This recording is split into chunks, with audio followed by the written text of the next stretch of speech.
LANDAU efirdədir.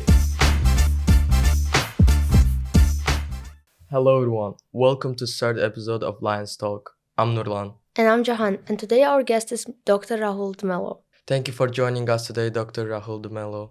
It's great to have you here. Hello, Dr. Rahul. We're really Hi. glad you made it. Thank you for having me. And let the podcast start. So, Mr. Rahul, we've overheard you talking Russian. How do you know Russian and Azeri so well? I mean, the accent, the everything is so perfect.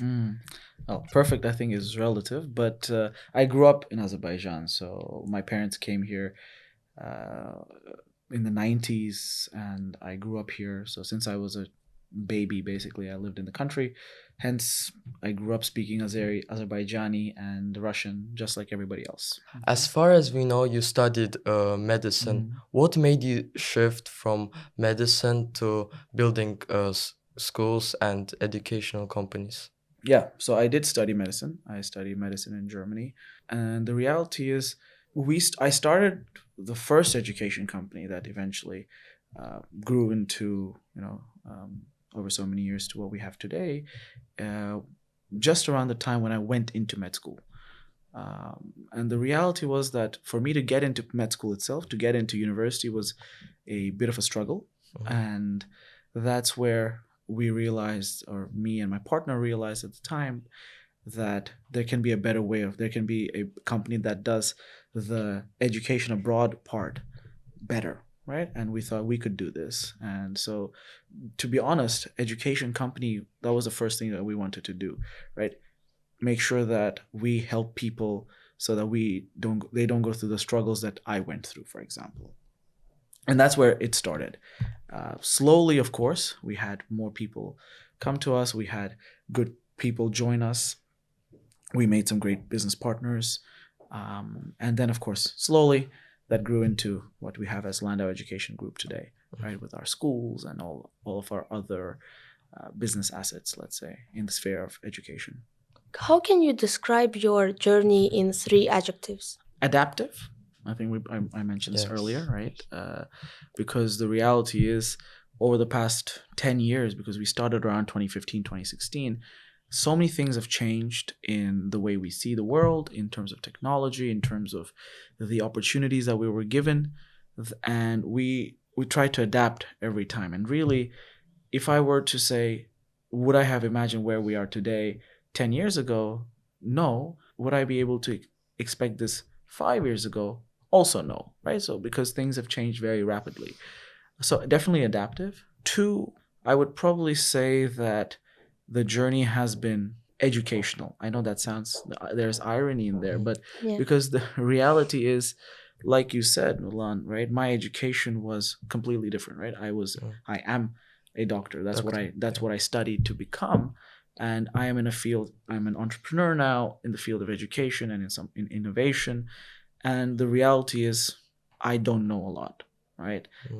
And for me, one of the most freeing things was basically accepting that I don't know a lot, but that allows me to then learn, right?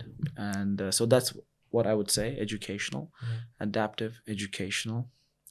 And honestly, this one is a bit more, and I think honestly, I would just say fun. It's been fun because I've enjoyed, if you looked at the early days, in fact, not even early days, in fact, today, I just had a meeting where, it felt as if we were just friends hanging out, and it was a serious business meeting, let's say, right? And because when you have the opportunity to do work that you like with people that you like, it just is fun. So it was like, you could say, oh, you're working till 10 p.m. Are you not tired? Yeah. Kind of, but it was still, like, if I look back, was it at any point just, not fun? And probably no, it was fun, right? So that's what I would say, definitely adaptive, educational, and fun. I think that's the most important thing, because you should enjoy the things you're doing. Yeah, for sure. And not because you need to do it, but you want to do it. You enjoy what you do, of course. I mean, there's a reality that a lot of people in this world do what they do because they need to, and that you have to understand the privilege that you have to be able to do what you like. Yeah. Right? Love is next level privilege, let's say, right? Yeah. And so that's why I am very grateful to the fact that, you know, I could be very easily doing what I am supposed to do because I have certain obligations. Yeah. But I'm in a position where I can choose things that I really enjoy doing, so that I push hard, but I know I'm pushing hard out of my own desire and not an external need. So I think one has to strive towards that. Yes, you want to try and do things that you love, but at the same time, you have to be very, very you have to be very conscious about the fact that it is a privilege to do what you love. Yeah. And that's the reality. Yeah. This question is a bit off topic, but I would want to know the answer. Maybe Sure. do you have some writer who shaped you as an individual? Malcolm Gladwell. Okay. Right. That's right. What he writes about? So everyone who knows me knows this because I always talk about him. There are a few books that I would suggest everybody, especially if you're doing anything with entrepreneurship, generally I would say for life. It's Tipping Point, Outliers, right? There's Bomber Mafia is very good, Talking to Strangers. Generally, all of the books that Malcolm Gladwell writes, they're very you can't say that it's about psychology or anthropology or business. It's kind of mixed. And it's fantastic. So he's the one writer that I think, so I usually read mostly business books, your classic management style books, because as I said, it is an educational journey, right? I don't know and I need to improve myself. But so Malcolm Gladwell is someone who I enjoy reading and I know I'm going to learn a lot. But then, and then of course you've got your Harry Potters and the other stuff, which I grew up on that. So that was something that I enjoyed very much. For example. Less so Wimpy Kid, but Harry Potter very much. I was never a big sort of fiction reader. Harry Potter was the main one. I don't know if you know these Darren Shan. It was a vampire kind of thing. This was like when I was your age, basically. So again, But in terms of people who have really shaped my thinking, Malcolm Gladwell is very much, top number one, basically. Thank you so much. I do recommend you read them, by the way. Jahan. Okay, sure. Yeah, very good Doctor. books. Okay, Mr. What was the hardest decision you had to make to build LANDAU School? There were a lot of tough decisions, really, because the reality is especially during that growth phase, right? So this was before the pandemic, just around the pandemic, there are not a lot of schools in this country or in the region that had gone through the same kind of growth phase that we were. So, you had 1,000 and then more and more and more. And the reality is every step that we took, we knew that we couldn't just ask the neighbor and say, hey, you did this 6 years ago. What was your experience? So everything was very new.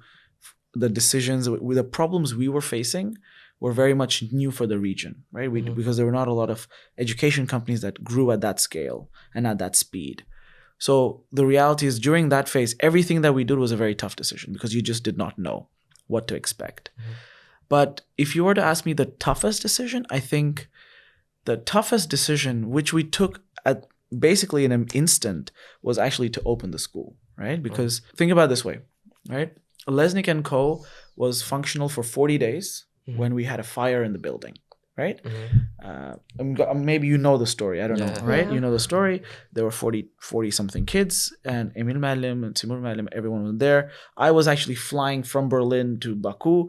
I remember I was at the airport when I got a call saying, hey, sağ salamat gel, but, FYI, the office has burnt down. And you're like, those 5 hours flying without an internet was crazy, right? So we I come in, we're sitting across the table, Emil Malim being Emil Malim, we were eating plov for some reason and thinking, okay, what do we do now? Right? Because our office is gone.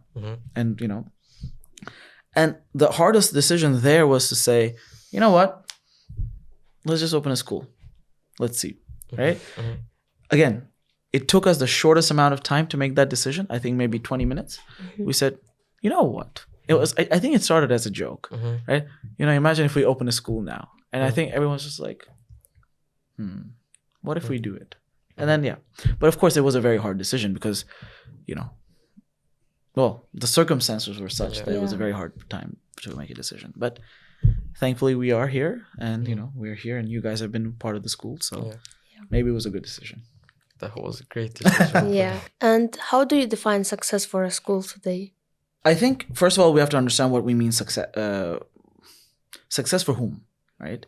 So, as a school, for us, I think it's important that we have an environment where people can learn, where kids can learn. Actually, not even kids, but teachers, right? Everybody who's Yeah. in an environment learn, right? And strive to improve, right? So this is a very holistic, high-level approach. Mhm. But the point is, how do you create that environment where you have to build that culture? You have to build a certain amount of initial kind of base level of competency amongst the teachers, amongst the staff, and then of course you measure with, you know, your IGCSEs and Yeah. exams, etc. But also how kids improve internally. So you know you have your own diagnostic exams, tests, and internal tests, and we measure everything, and we see where's the rate of improvement, by how much, etc. Mhm.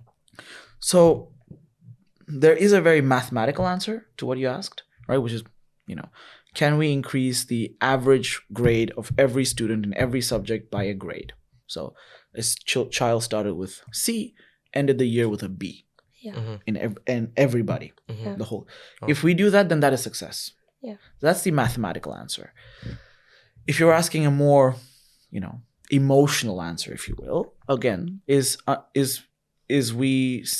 have we created an environment where everybody is happy, safe, and wants to learn and improve? How good are we at measuring that? Obviously, it's not very easy to measure. How good are we at that right now? It depends on who we're talking to. If we are, I'm a very critical person, Yeah. right? I am very much, you know, obsession of excellence. I will always be unhappy with I would never say that. If you ask me, am I successful? I would say no. There's no way that is, Relatable.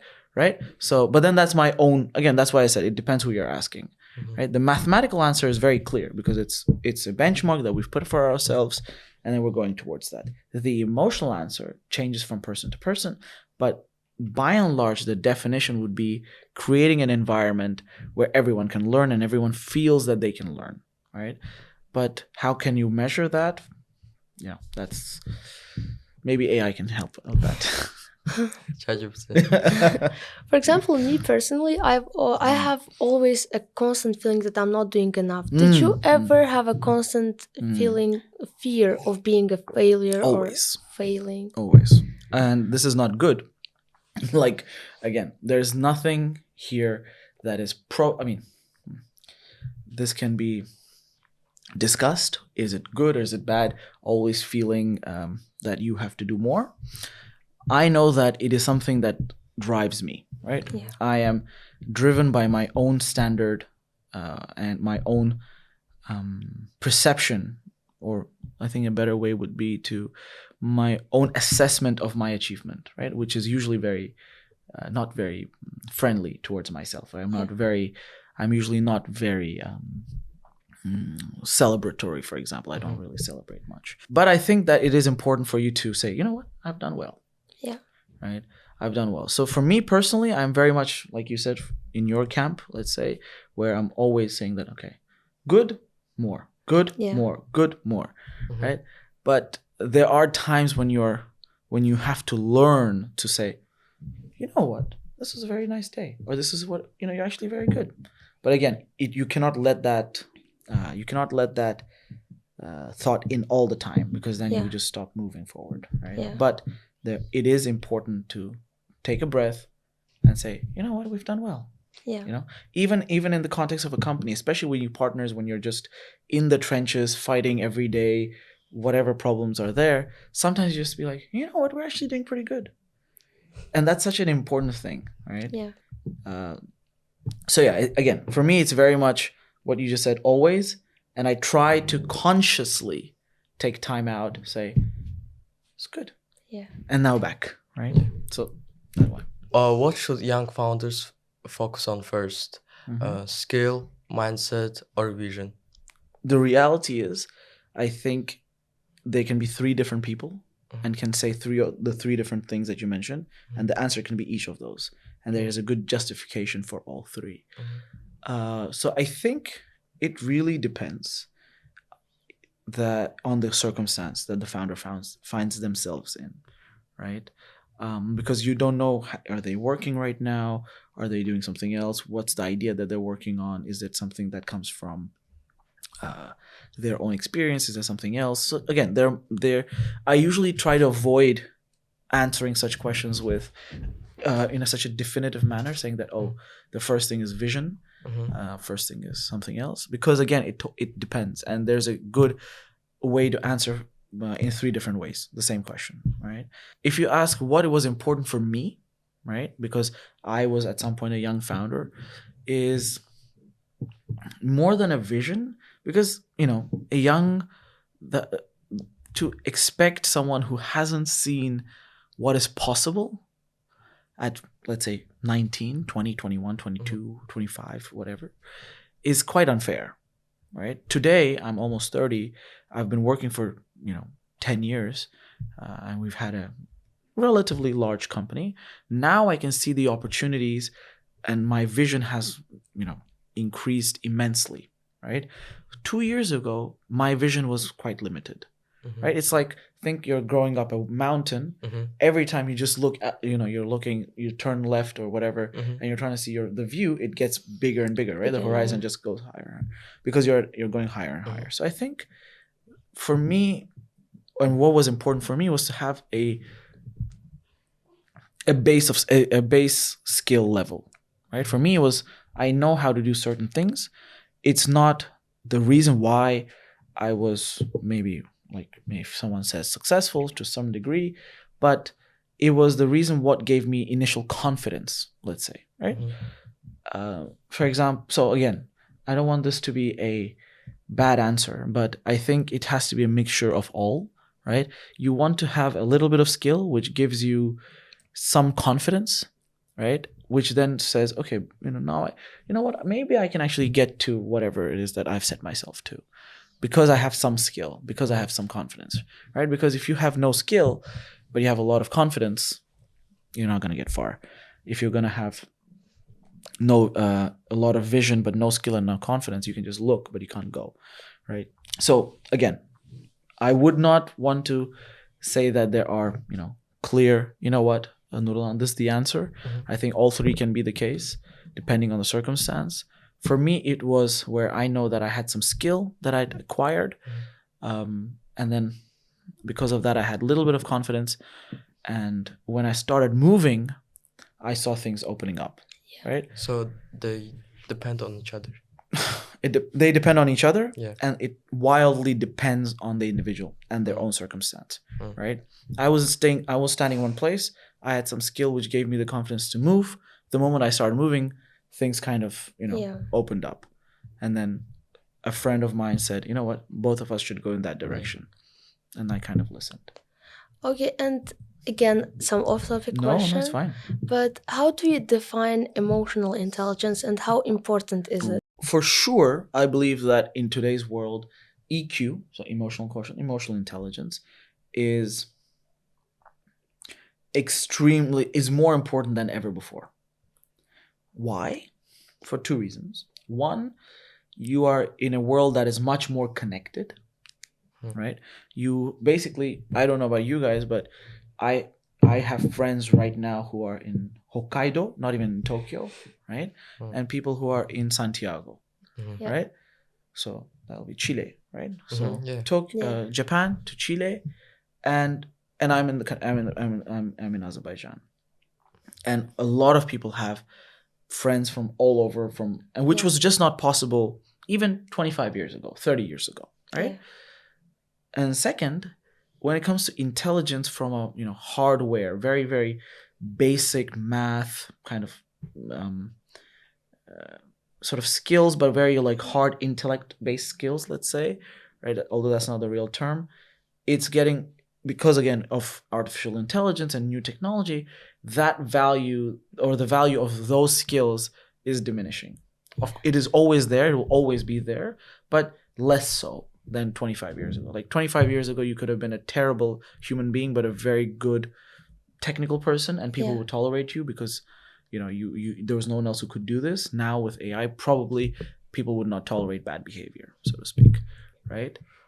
So that's one. That why it's important that's the answer. And second, how I define it. Again, I come back to this word adaptability, right? It's the understanding of when you interact with somebody, you want to be able to understand what emotion it is that they're, because no one says, you know what, I'm angry. Right? No one says that. Or I'm actually sad, so I'm not gonna talk that much to you. Right? No one does that. Right? So you have to kind of understand the emotion that people are emoting. Yes. Right? 2, you have to understand why, and you have to understand what to do in such a situation. Right? It's like you have to get the data, process it, and then understand what you're doing with it. Right? Yes. So that's what I would call as emotional intelligence. Primarily, of course, there's a scientific, I think there's a definition for it with a lot of kind of sub-modules and subsections and stuff. Coming to artificial intelligence, what do you think? AI will eventually replace teachers, professionals, or we are overestimating AI? When you make projections, right? When anybody or anything makes a projection, right? Let's say, I don't know, if I'm trying to throw this cup across the room, right?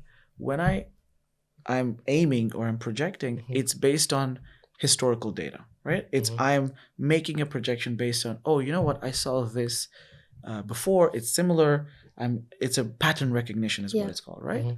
So when we all make projections, we use historical data of previous disruptions in technology, and you're looking at industrial revolution, the agrarian revolution, the first industrial revolution, and the third, now we're in the fourth, let's say. So I think when people make projections, or all of these claims that you just mentioned, people use historical data, which if you look at the pace at which we have grown, the historical data just cannot be that accurate, or not accurate, but cannot be that good at making projections. So the answer to your question is I don't know. And I think really, right, I don't know what's going to happen. I have some idea, I have some thoughts, but I actively remind myself that I don't know, because what is important, in my opinion, is to kind of look at a day-to-day basis and react accordingly. Because again, when making projections, I'll give you an example. There's something called MOOCs, right? Massive online open library courses, right? So this is like Coursera, Udemy, even Aspire to a certain degree. People said that, from now, that's going to be education. In fact, there's a very good YouTuber, Veritasium. I don't know if you've heard of him. He has a video about how every disruption in education that was said that will happen never happens, right? I would highly suggest everybody watch that video.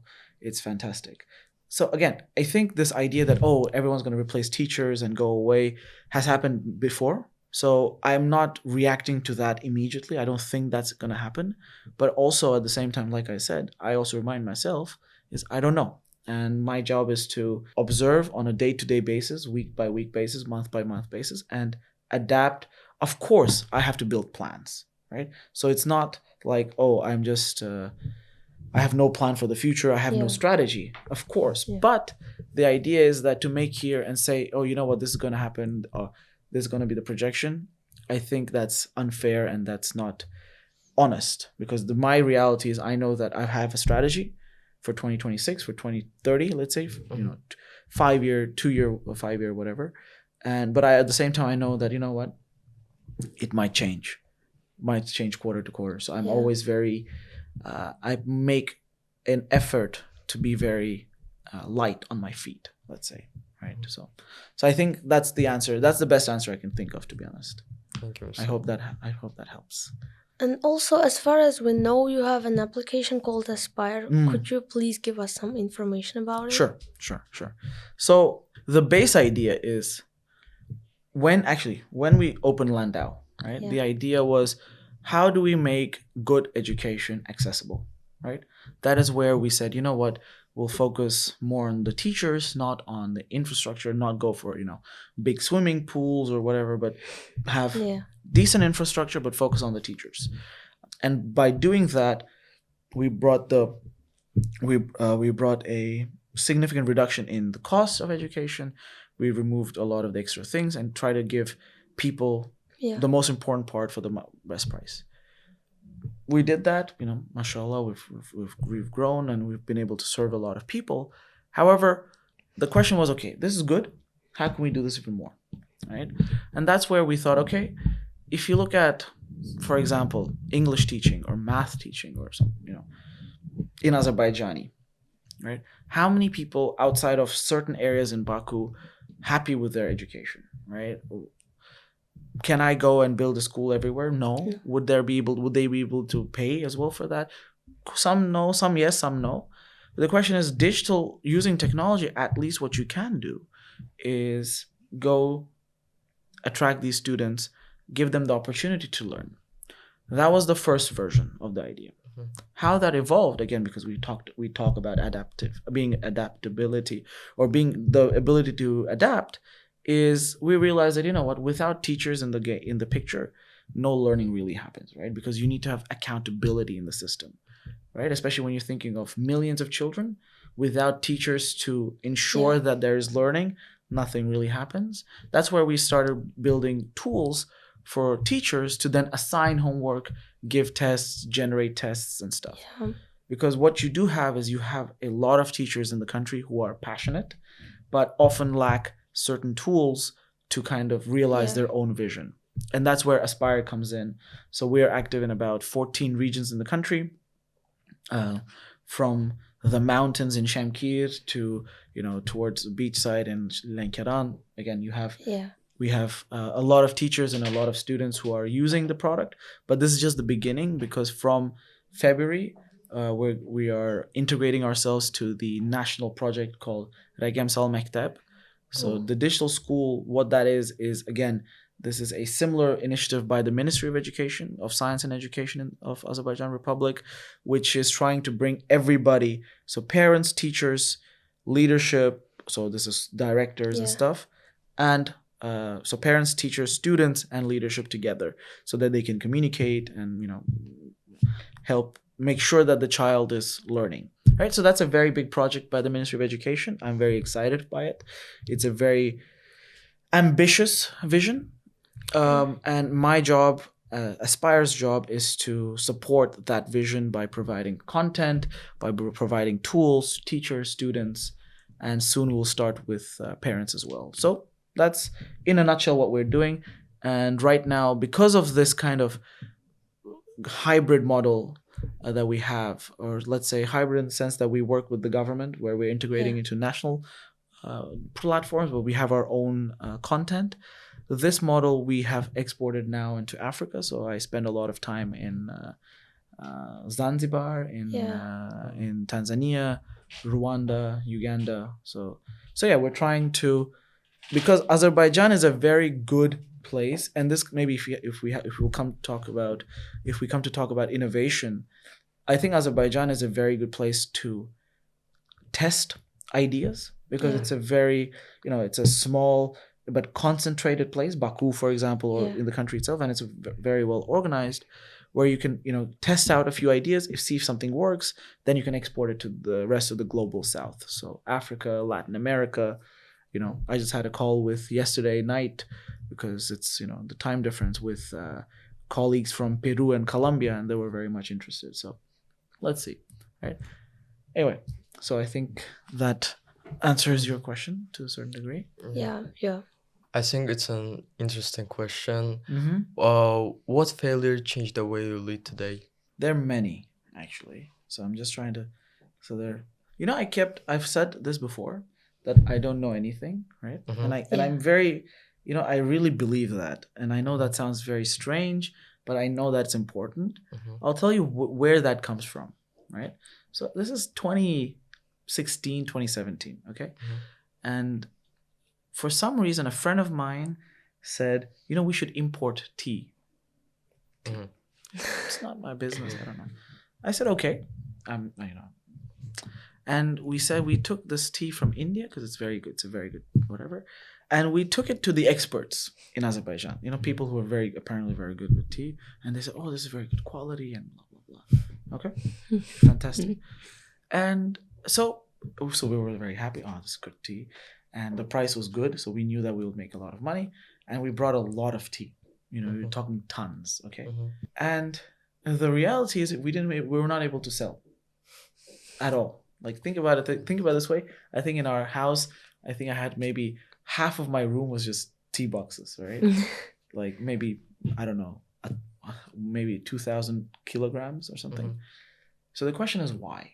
Right? Because obviously, right, you just lost a lot of money, and then you lost a lot of time, effort, and every time you go to your bedroom, you're like, I hope this doesn't fall on me, right? So the reason why was because when something is very good quality, it doesn't give out its color easily. Yeah. So, but what happens is you have, who is the influencer, let's say, in the tea market in Azerbaijan? It's, well, you're like, I wonder who's, let me check on Instagram. It's the, you know, the chaikhana people who actually determine what tea taste is amongst the masses, right? So there's basically Namikdai of Namikdai's chaikhana, right? It's approximately. Yeah. And the reality is when we went to these people, they said, you know what, Rahul, this is good. Congratulations, fantastic. But I can't use this because it takes too long to make into tea. Yeah. And I need to serve people fast. And we kind of forgot, or not forgot, we realized that the experts who were like, oh, this is very good tea, they're from the very, like, they're like 10 people in the country like that, right? If you're selling something to the masses, you know, you cannot just know everything. You have to test on the ground, right? Yeah. So that was the biggest lesson, I think, for me, that I've said this. Most people who, you know, work with me have heard this story before, but I really take it to heart because it was an experience where I realized, you know, because on paper everything was perfect. You know, experts said good, the price is good, you know, everything fantastic.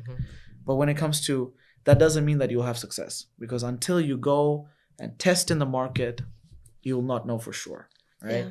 And that was a lesson that I learned the hard way, as you know, as you would say. But you know, I think that was very important. I think that's probably the most important lesson that I've learned.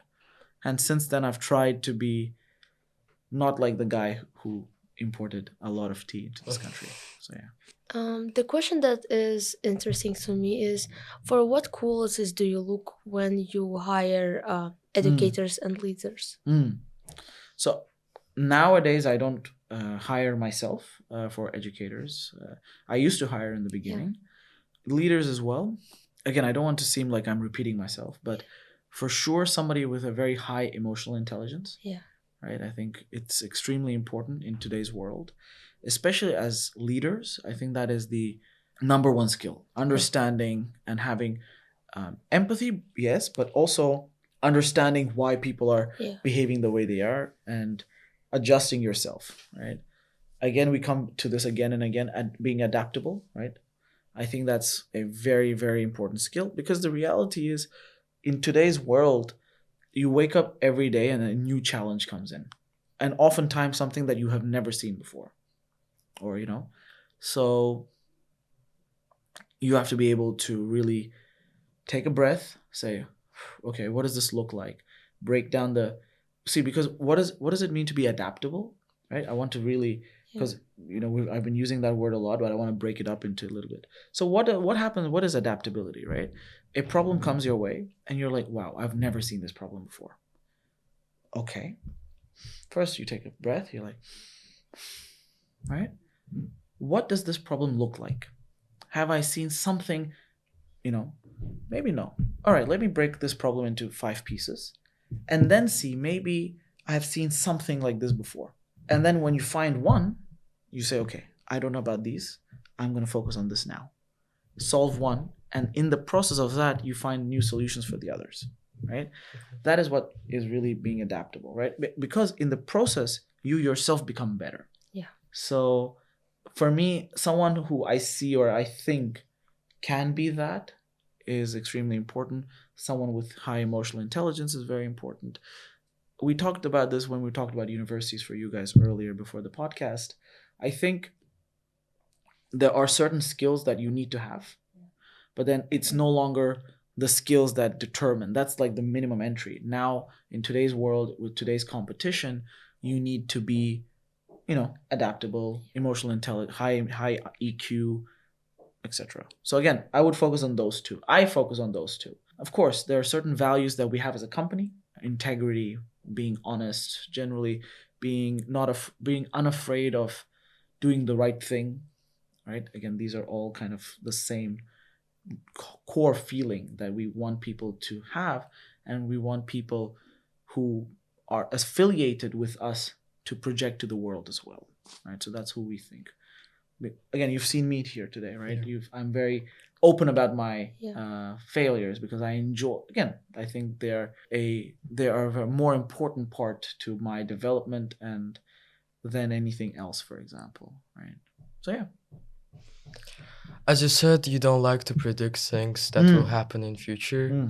You said you don't know. But what do you think, in your opinion, which three things will change in education in 10 years?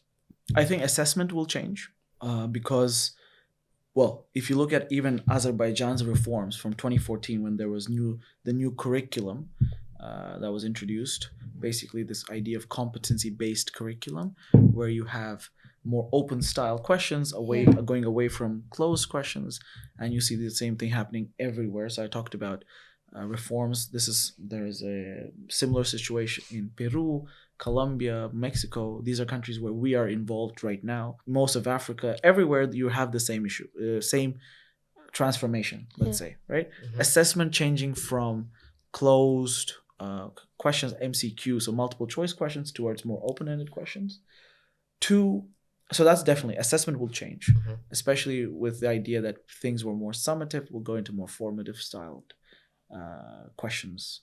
You'll have more coursework, projects, those kind of things. The other thing is there will be more interdisciplinary learning. So I think there's a project, something called PBL. I think you must have done PBL when you were in primary here. Project-based learning. Yeah. Right? You did do that, right? In fourth grade. Yeah. In fourth grade, yeah? So I remember when we were writing that whole the curriculum for that with I think Gunil Khan was her at that time. But the point is PBL is exactly that, interdisciplinary learning, right? You have a little bit of biology, chemistry, maybe some geography, history mixed together.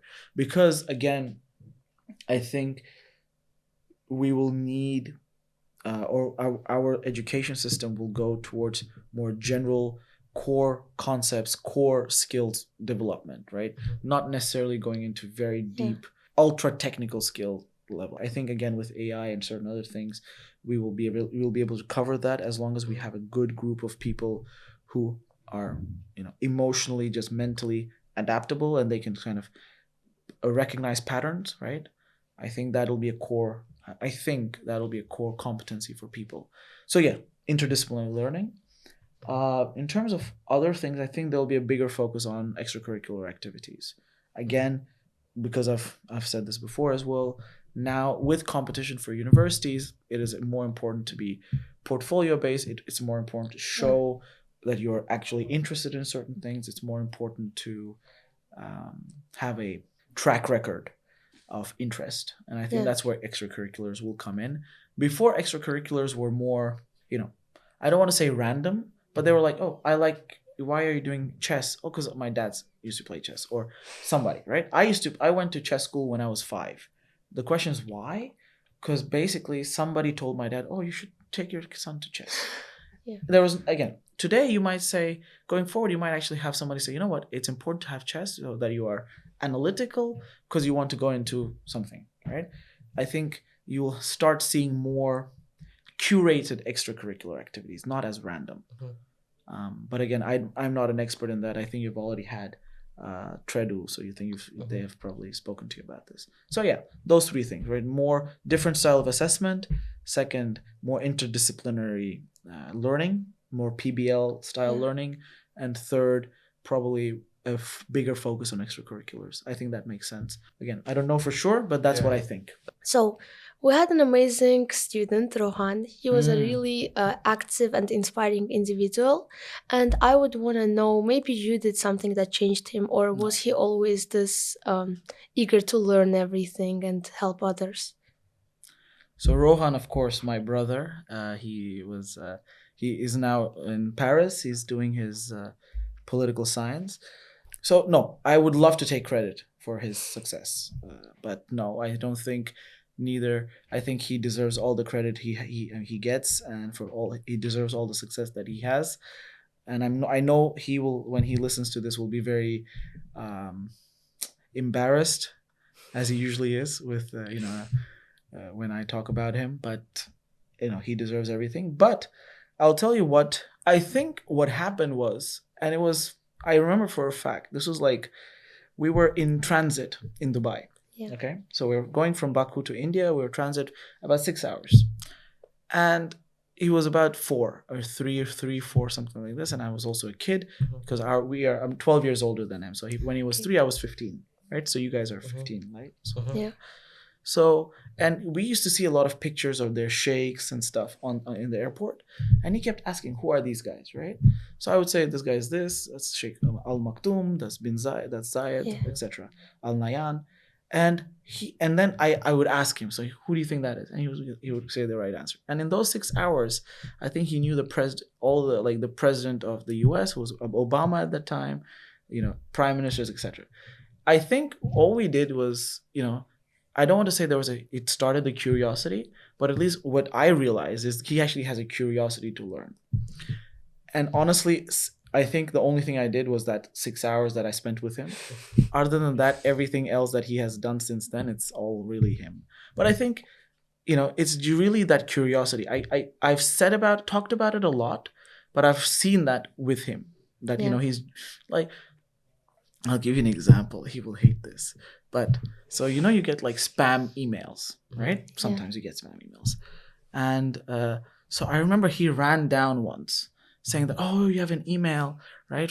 And usually when you see the names, right? And you realize it's some random name, you realize it's a spam email, right? Yeah. So you wouldn't, but what happens if you recognize that name? So it was from Museveni. Museveni is the president of Uganda. Okay, so obviously it was a spam. It was someone pretending to be him, right? But the point is, he read that, and he just, because he knew Museveni, he said, Museveni sent us an email, right? And he was like, I don't know, 5, 10 something, I don't know. But the point is, he knew the guy. He knew his policy. Why? Who asked him to learn about Uganda? Nobody, right? I have to learn about Uganda today because I want to do business there, right? But he was 10. Who asked him to do that? Nobody. But again, it was his own curiosity, right? Anyway, he's going to hate this so much. But good. Yeah. So yeah, that's, again, for Rohan, I would love to take credit, but no, that's him. That's Actually, Rohan, also, she was like, he and his friend group, she was like a push for me to start my extracurricular experience. Yeah. I'm so lucky that they were still there. He had a very good friend group. I mean, I know a few of the guys, Asker,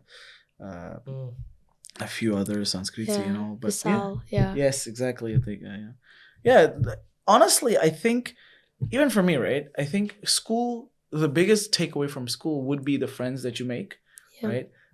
My best friend and my business partner today is someone who I went to school with. So I was, 14, 15 when I met him, and we're now 15 years that we're friends, and we've been in business. So, I think that's the most important thing, right? Having that friend circle, having the people with whom you grew up. I would like to ask my last question. If you were in our place today, which things would you do and which things you wouldn't do? I think the best way to answer that question is, one, kind of think of what I did that I would say that was a waste of time from my own experience, which I would not want to repeat now, right? And that's, I think, worry too much about the future, right? As a kid, I was worried. I was always thinking, oh, where am I going to go to university? Is it going to be the best? Am I going to live up to my potential? And I think I spent more time doing that than enjoying the opportunity that I had, during school. I think school is one of the best times to enjoy life, right? Be in the moment, because, you do not have sort of adult obligations to kind of cater to.